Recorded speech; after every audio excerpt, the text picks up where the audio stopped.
Hey YouTube folks, it's your friendly Spirit Wolf bringing you another video. And we are going to do a series of videos on servicing radios. We're going to start with this as our base right here. We might get into a later clock radio as well that I have, because of different design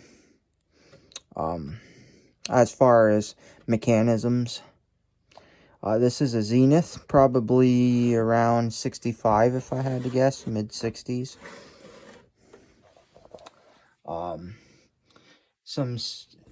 Something to show you, there is a little clip that holds these cords on, so when you're trying to get this off, just be delicate with the back.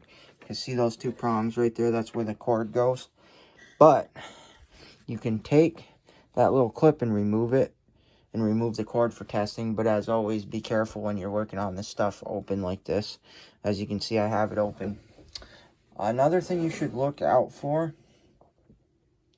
is in these clock radios, in radios in general, clock radios, especially radios in general, is how much dust is in here. See all this dust? This usually means that this is a high hour radio and it's been used quite a bit, which is not surprising because it has a clock built in it and somebody bought it for the clock. The other thing to be wary about, as you can see my finger marks, I started to notice there's some soot in here. That could mean that the radio is that you have is possibly been in a fire or starting to get hot. I'm guessing this is from starting to get hot because you can see all that black. You'll want to clean this out technically to refurbish it right.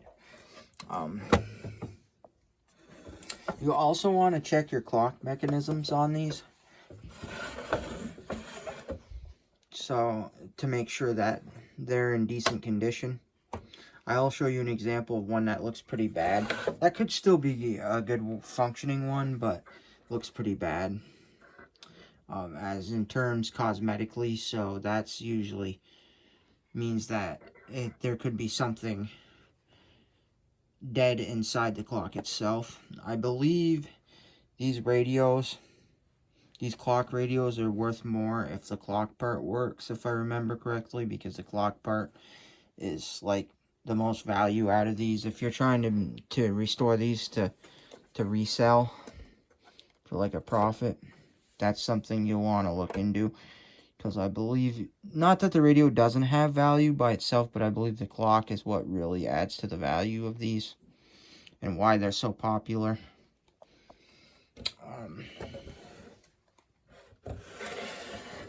See this paper piece right here? This is a paper capacitor. I don't know if I mentioned it already, but this is most likely original. Get rid of that, replace it.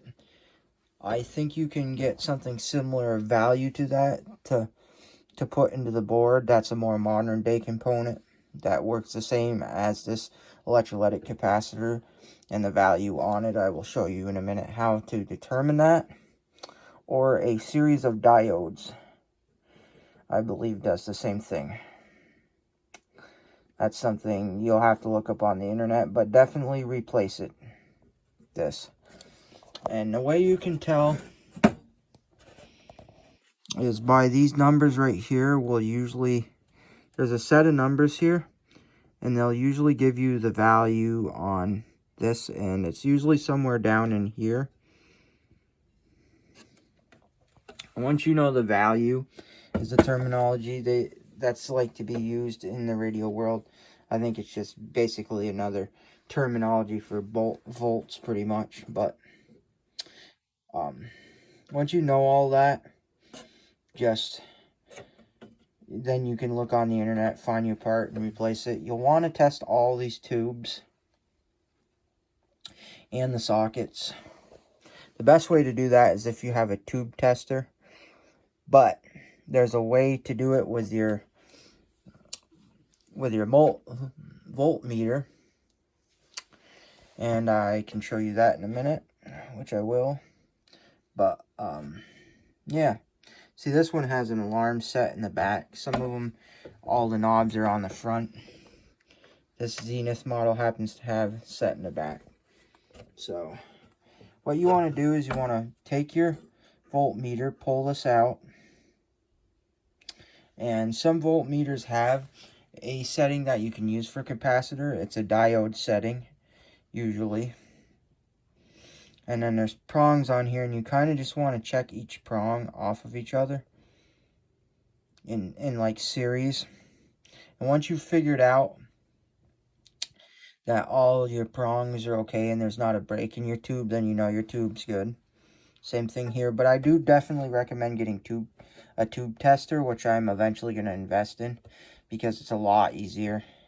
And then there's also, you can check current through your sockets for your tubes as well with your tester, but I believe you can also do the same thing with a tube tester. It has an adapter so you can check the socket, which makes life a lot easier.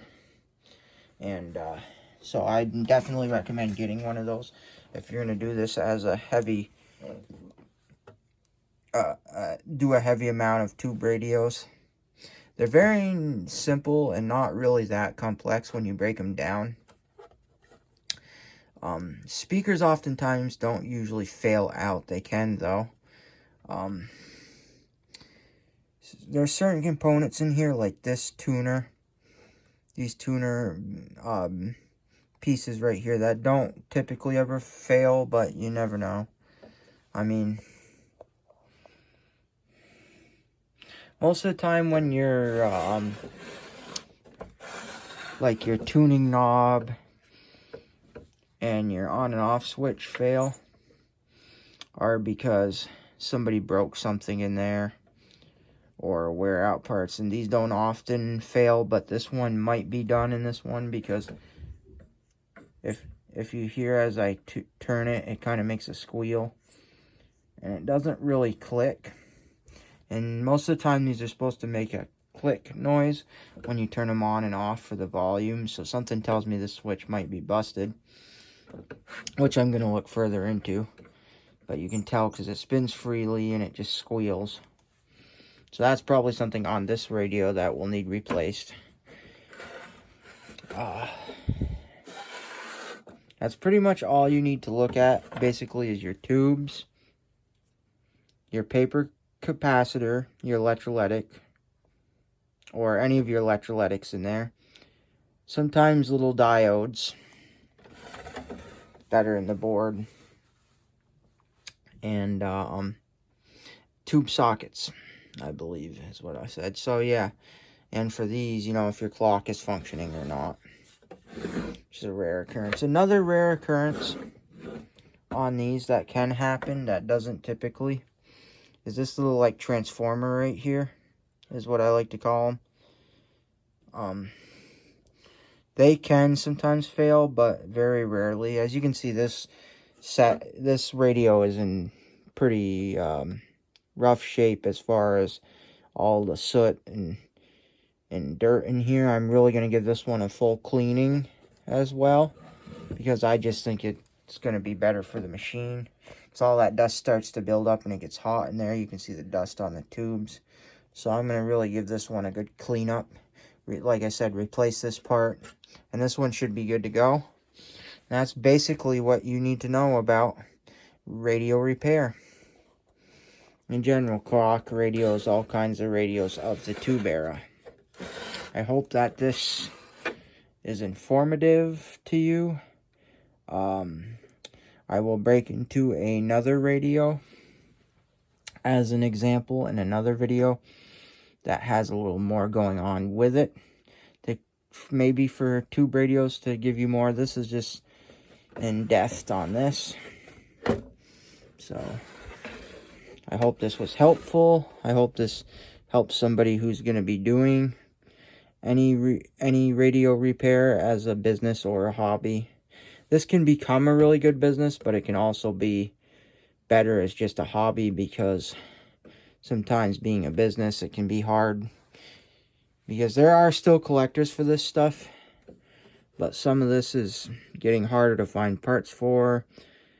And some of these are becoming lesser of value, sadly, as a lot of collectors who are around in this era have passed on. It's starting to become less and less. So that's just the way it is. But if you get in with a good forum and you do this as a business, oftentimes you can sell this to a collector all refurbished that doesn't want to mess with one of these, or doesn't have the skill or mindset set to do one of these really. So it's always good to have those avenues. There's a lot of them on Facebook. And also to note, to be prepared if you go at a business standpoint with this, to know that a collector's probably going to try to talk you down a little bit in price if they can, see if they can get a better deal. So just be prepared to do some negotiation, but you can usually get it done.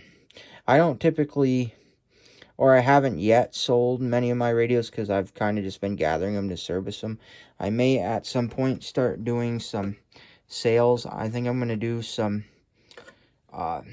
videos of me servicing this stuff and getting it working, like some of the YouTubers I see on here. There's one YouTuber I really like, Shango. I forget the rest of his, and he does a lot of TVs and record player. He does some record players, I think, but mostly TV, record player, and stereo combos, and mostly radios. So, but like I said, he's done some record players in the past just because they were part of the setup. So he's interesting to check out if you're also into this kind of stuff. But I'm thinking about someday doing like he does and many other YouTubers on these. So look for some videos of me possibly servicing these, and more of like show and tell and probably less commentary, because I think it would be more interesting with less commentary coming from me. Thank you so much, YouTube folks, and I hope you enjoyed this video. I hope this is insightful for you. As always, keep your heads up, stay strong, all that kind of jazz. Have an excellent time, whatever it is, wherever you are, and see you in the next video, YouTube folks.